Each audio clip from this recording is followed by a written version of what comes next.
Reporter Michelle Delio did a great profile on me for Wired magazine a short while before 9/11. In it, she linked me with the Central Intelligence Agency. Get this. Rosenberger is not just a random ornery writer with a website and a bone to pick. He's an experienced programmer, a systems administrator, and a man of mystery with high-level CIA security clearance. Information about Rosenberger's status with the CIA was confirmed by an inquiry to a government office, and Rosenberger understandably refused to verify or even discuss the issue. That's odd, because he's usually ready, willing, and able to talk about almost anything. And bear with me, folks. This issue does lead to computer virus hysteria. Delio correctly noted my refusal to talk about certain things in my military career. Over time, though, I've changed my stance. Know this. If the CIA ever tried to recruit me, then I flunked miserably because I didn't know they were recruiting me. This leads me to memo number 1 to my secret CIA recruiter. Man, I humbly apologize for not recognizing the utterly obvious. I expected more of a Robert Redford / Al Pacino CIA recruiter, you know what I mean?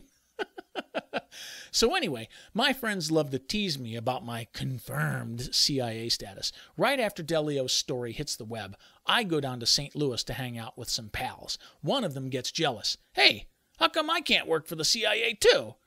So I said, poof, you're my CIA coworker. The others jump right in. Hey, I want to work for the NSA. And I said, poof, you're my NSA counterpart. The rest of my friends choose to work for the NRO. Poof, the Secret Service. Poof. And I forget why one guy chose the State Department. Poof. We're laughing like hyenas about the oh-so-secret nature of our jobs. Someone gets the bright idea to arrange a clandestine meeting at a Chinese restaurant on the other side of the Mississippi River. We're all trying to figure out which cars we'll take when my cell phone rings. It's one of my industry sources. He wants to give me an important news tip. My pals lean up to the phone and shout, "Hey, nobody here but us CIA and NSA spooks." You had to be there. I still don't know if my industry source believed it or not. Page 2. Of course, once Wired outs you, you can't turn back. I've taken some intriguing questions about my confirmed CIA status from longtime readers of the columns that I publish at vmyths.com. That's where I work. Now, bear with me, folks. This does lead to computer virus hysteria. So anyway, I recently filed a column about North Korea's alleged cyber terrorism threat.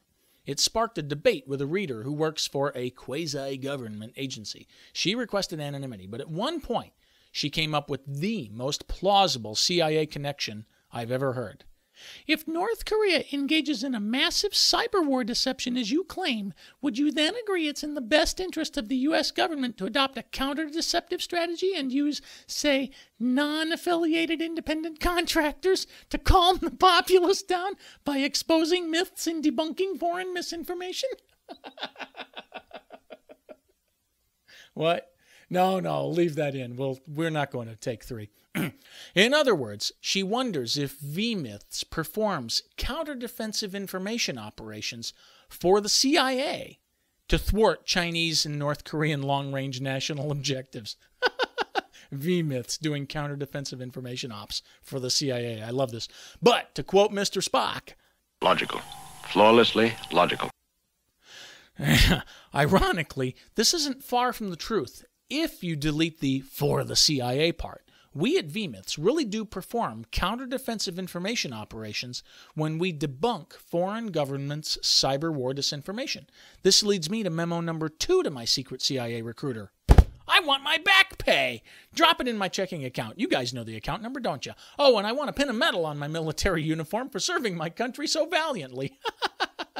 Okay, now we can get to the part about computer virus hysteria. Page 3. So let's talk about China's and North Korea's supposed cyber terrorism threat. I find their military cyber war schools surprising only because we seem to take them so seriously. North Korea especially loves to mess with our heads, you know.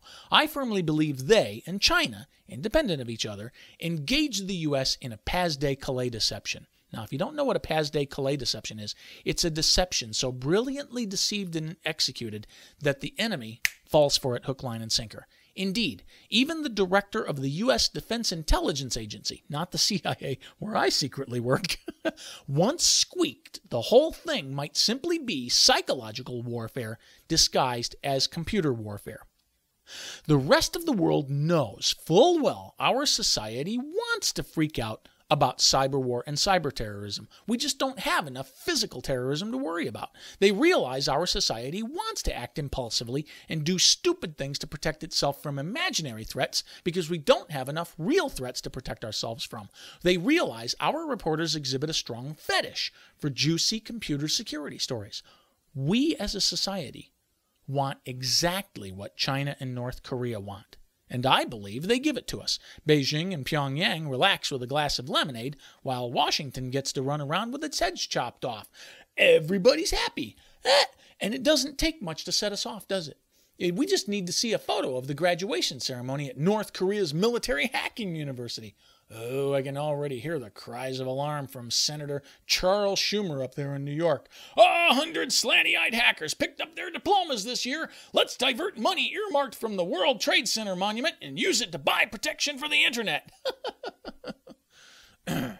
Don't get me wrong. China and North Korea will want to screw up the internet someday. Beijing and Pyongyang will want to do real military hacking. But definitely not yet. Right now, our enemies understand the reward of patience. If China and North Korea really wanted to mess with our heads, they'd use psychological warfare on Washington's fearmongers. Then those idiots would try to convince the rest of us to protect our computers with our very life. They're already doing it! Oh, hey, did I mention North Korea especially loves to mess with our heads? Page 4. Folks, our society must first reach a true era of pervasive computing before our enemies can wage a real cyber war. Quite frankly, I don't visualize a true era of pervasive computing for another full generation. And what do I mean by pervasive computing? Let me put it to you this way. If North Korea blew out every computer on Earth today, our troops would storm over the 38th parallel and beat the communism out of them. If they wait one more generation, though, our soldiers won't be able to log into their digital rifles, and the U.S. will crumble into a whimpering second or third world nation without a single shot being fired. Hence, we can say V-Myths, which is where I work, performs counter-defensive information operations to thwart current Chinese and North Korean national objectives. You're on your own when the World Wide Web finally turns into a World War Web. I'll grudgingly admit North Korea could blow us away in the next generation if they ever force us to reboot the Matrix. Oh, what's this, Sarge? It's an M16.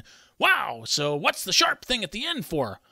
It's in case you run out of bullet bandwidth. I'm Rob Rosenberger for V-Myths. That's CIA.gov.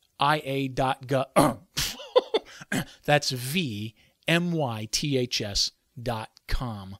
Truth about computer virus hysteria. Be there or be scared.